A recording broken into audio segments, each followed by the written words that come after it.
আমাৰ গোটেই অসমবাসী ৰাইজক মোৰ ফালৰ পৰা মই নমস্কাৰ জনাইছোঁ। লগতে সকলোকে মই অসমবাসী ৰাইজক সুস্বাস্থ্য কামনা কৰিছোঁ। আজি আমাৰ সমাগত বিটিআৰ নিৰ্বাচন আহি আছে।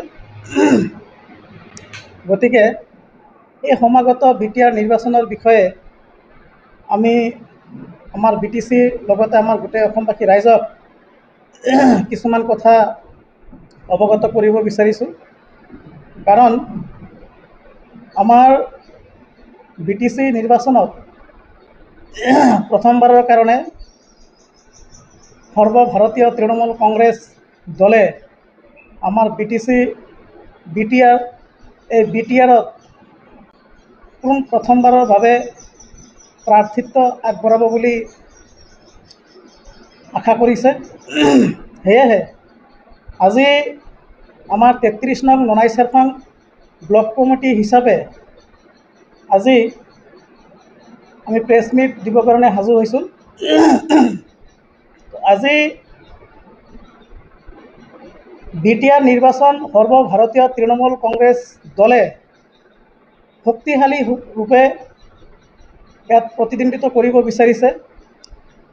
আৰু আজি আমাৰ বিজেপি দলে য'ত য'ত তেখেতসকলে প্ৰাৰ্থিত্ব আগবঢ়াব, সেইটো জাগাতে আমাৰো তৃণমূল কংগ্ৰেছৰ তৰফৰ পৰা শক্তিশালী ৰূপে প্ৰাৰ্থিত্ব আগবঢ়াব বুলি ঘোষণা কৰিছে। আজি আমাৰ বিজেপিয়ে এই বিজেপি দলটোৱে বিভিন্ন সময়ত যিটো হিন্দু মুছলমানৰ এটা ৰাজনীতি কৰি আছে, আৰু তেনেকুৱা তুলঙা ৰাজনীতি আমাৰ তৃণমূল কংগ্ৰেছে নকৰে। তৃণমূল কংগ্ৰেছৰ এটাই লক্ষ্য, এটাই উদ্দেশ্য, বিটিআৰবাসী ৰাইজৰ লগত, সমগ্ৰ জনগোষ্ঠীৰ লগত, সমগ্ৰ ভাষা ভাষী ৰাইজৰ লগত সমিলভাৱে ইয়াত উন্নয়নৰ কাম কৰিব।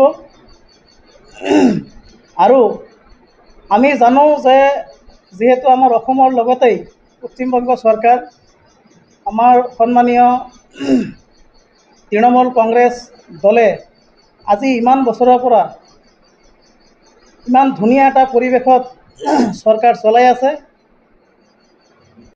আমি দেখিবলৈ পাইছোঁ। আজি আমাৰ অসমত যোৱা কেইদিনমান আগত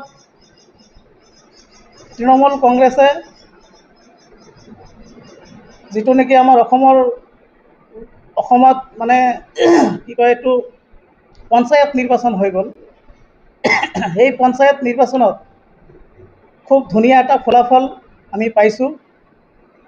ৰাইজে আমাক আঁকোৱালি লৈছে। নতুন দল যদিও আমাৰ অসমৰ কাৰণে নতুন দল, কিন্তু তৃণমূল কংগ্ৰেছ দলটো ৰাষ্ট্ৰীয় দল। এই ৰাষ্ট্ৰীয় দলে বিভিন্ন জাগাত তেওঁলোকে প্ৰাৰ্থিত্ব দিব পাৰে। যিহেতু আমাৰ এই দলটোৱে আজি চাওক, সেইদিনাখন কেইদিনমান আগৰ কথা, ৱাকফ আইন যিটো আমাৰ বিজেপি চৰকাৰে আমাৰ মুছলমান জনগোষ্ঠীৰ ওপৰত এটা আইন জাপি দিছিল, আৰু সেই আইনটো একমাত্ৰ বিৰোধী কৰিছিল। তীব্ৰ বিৰোধিতা কৰি সেই আইনটো আমাৰ TMC দলে কেনচেল কৰাইছে, সুপ্ৰিম কোৰ্টত কেছ পৰ্যন্ত কৰিছে। আনকি আমাৰ মাইনৰিটি জাতিটোক এটা ভৰসা দিছিল যে কোনো প্ৰকাৰে এই আইনটো আমি বাতিল কৰিয়েই এৰিম। আৰু ঠিক সেইদৰে আৰু এষাৰ কথা কৈছিল, ৰাইজৰ কাৰণে দৰকাৰ হয় মই গুলি খাই মৰিম, তথাপিতো মই ৰাইজৰ লগত আছোঁ, ৰাইজৰ লগত থাকিম। আৰু সেই হিচাপে যেনেকৈ কথা কৈছিল তেনেকৈ কথা তেখেতে ৰাখিছে। ৰাইজক জনাব বিচাৰিছোঁ, আপোনালোকে আমাৰ TMC দলটোক আঁকোৱালি লওক, গ্ৰহণ কৰক। যিহেতু TMC দল খুব নেতৃত্ব ভাল, ভাল নেতৃত্ব দি ইমান দিন কমচে কম 20-25 বছৰৰ পৰা ৱেষ্ট বেংগল চৰকাৰ চলাই আহি আছে। আৰু এটা কথা আছে, আমাৰ একমাত্ৰ বিজেপিৰ যিটো প্ৰধানমন্ত্ৰী, আমাৰ ভাৰতৰ প্ৰধানমন্ত্ৰী নৰেন্দ্ৰ মোদী ডাঙৰীয়া, তেখেতৰ লগত চকুত চকু মিলাই কথা ক'ব পৰা ক্ষমতা গোটেই ভাৰতবৰ্ষৰ ভিতৰত এজন ব্যক্তিৰে আছে, সেইজন হ'ল আমাৰ সন্মানীয় দিদি মমতা বেনাৰ্জী ডাঙৰীয়ানী। এখেতে যদি তীব্ৰ ভাষাত কথা ক'ব পাৰে, যুক্তিত কথা ক'ব পাৰে, হাৰুৱাব পৰা, তেখেতক নৰেন্দ্ৰ মোদীৰ লগত টক্কৰ দিব পৰা কেপাচিটি একমাত্ৰ আমাৰ দিদিৰ আছে।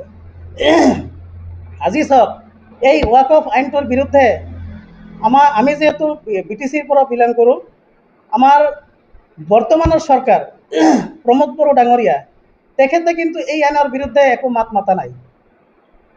আমি দেখিবলৈ পাইছোঁ 17 বছৰ শাসন কৰিছে হাগ্ৰামা মহিলাৰী ডাঙৰীয়া, তেখেতেও এই ৱাকফৰ বিৰুদ্ধে একো মাত মাতা নাই।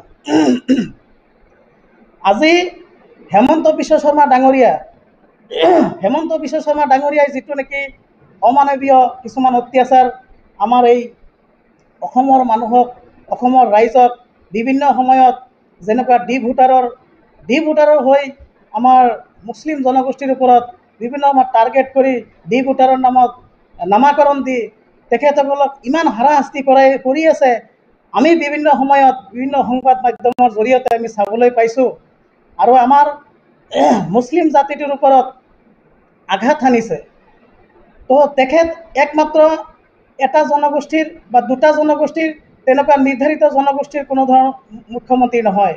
তেখেত আমাৰ অসমৰ মুখ্যমন্ত্ৰী হয়, সকলো জনগোষ্ঠীৰ মুখ্যমন্ত্ৰী হয়। তো আজি কেইদিনমানৰ পৰা যিটো উচ্ছেদৰ অভিযান চলি আছে, এই উচ্ছেদৰ অভিযানটোৰ কাৰণে মই কেইটামান কথা আপোনালোকক ক'ম। এই উচ্ছেদটো আজি চাওক, সংবাদ মাধ্যমত আমি ছেকেণ্ডত কি হৈ আছে, ক'ত কি হৈ আছে আমি গম পাওঁ। যোৱা ৰাতি মই এটা নিউজ চাইছিলোঁ, যোৱা ৰাতি বুলি নহয়, সদায়ে চাই আছোঁ। তো কথা হ'ল, সৰু সৰু বাচ্চা, 1 মাহীয়া কেঁচুৱা, 2 মাহীয়া কেঁচুৱা, 6 মাহৰ কেঁচুৱা, তেওঁলোকক তিৰপালৰ তলত তেওঁলোকে ইমান কষ্টত দিন পাৰ কৰি আছে, ৰাতি বৰষুণ দি আছে, সেই অপেন মুকলি আকাশৰ তলত তেওঁলোকে বৰষুণত ভিজি আছে, ৰ'দত শুকাই আছে, বেমাৰ আজাৰ হৈ আছে। ইফালে আপোনাৰ বৃদ্ধ মানুহ দেখা পালে আমাৰ সেই মুহূৰ্তত সেইবিলাক দৃশ্য দেখা পালে আমাৰ মনত বহুত দুখ লাগে। আমাৰ তেজ তেতিয়া গৰম হৈ যায়, চালা এনেকুৱা কাৰবাৰ আমাৰ এটা জনগোষ্ঠীৰ ওপৰত কৰি আছে। আজি চাওক, সাধাৰণ কথা, যিটো নেকি আমি আমাৰ মুছলমান জাতিয়ে হয়তো খোৱা লোৱাৰ কিছুমান কথা আছে, কিছুমানে হয়তো গৰুৰ মাংস খায়, সেই গৰুৰ মাংস খোৱাক লৈ ৰাজনীতি কৰি আছে। কোনোবাই গাহৰি খাই আছে, 2 দিন পিছত সেই গাহৰি খোৱাক লৈ ৰাজনীতি কৰিব। এইবিলাক তৰলীয়া ৰাজনীতি কৰাটো বন্ধ কৰক। আৰু অমানৱীয় যিটো উচ্ছেদ কৰি আছে, এই উচ্ছেদটো বন্ধ হ'ব লাগে। কাৰণ মাত্ৰ অসমত চৰকাৰী মাটি নাই, চৰকাৰী মাটি অল অভাৰ ইণ্ডিয়াত আছে। সেই অল অভাৰ ইণ্ডিয়াৰ ভিতৰত